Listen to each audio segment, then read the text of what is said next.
And being in agony, he prayed more earnestly, and his sweat became like great drops of blood falling down to the ground.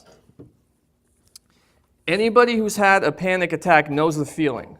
Your chest tightens, fear races through your veins with a speed you didn't even know was possible. Your stomach turns, the air becomes paper thin. You desperately try to inhale and get any oxygen that would be gracious enough to enter your lungs. The best word I can describe that event of panic is agony. It's agony. I have never prayed so earnestly in my life as I have during those moments of panic. Never.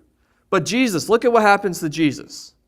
Facing the weight and the wrath of God for your sin, falls to the ground, and his agony was so great that he literally began to sweat great drops of blood. Now you might think that's sensational, but Jesus was actually experiencing what medical doctors called hematidrosis. This is a real thing. It's a condition where the blood vessels that feed the sweat glands rupture and begin to come through the skin.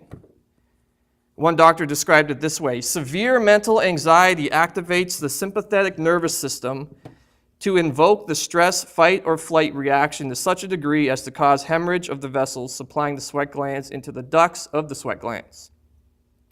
It has been suggested that acute fear and extreme stress can cause hematidrosis. I have had mental anxiety and extreme stress, but never to the point of sweating blood. Never. I've not experienced that.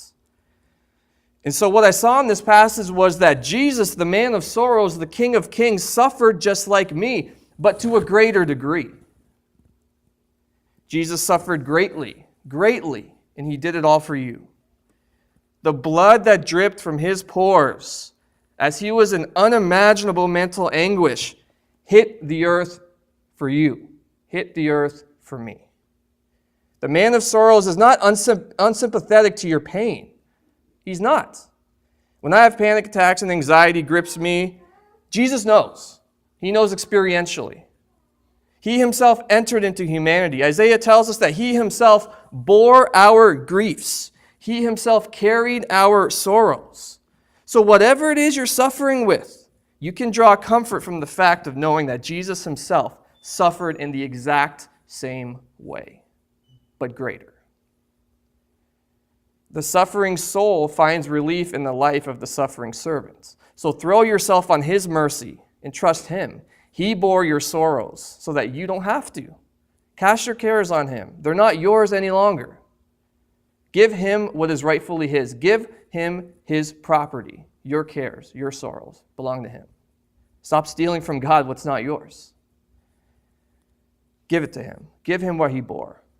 Jesus is the suffering servant. There's no doubt about it. He is the man of sorrows, and by his wounds we are healed.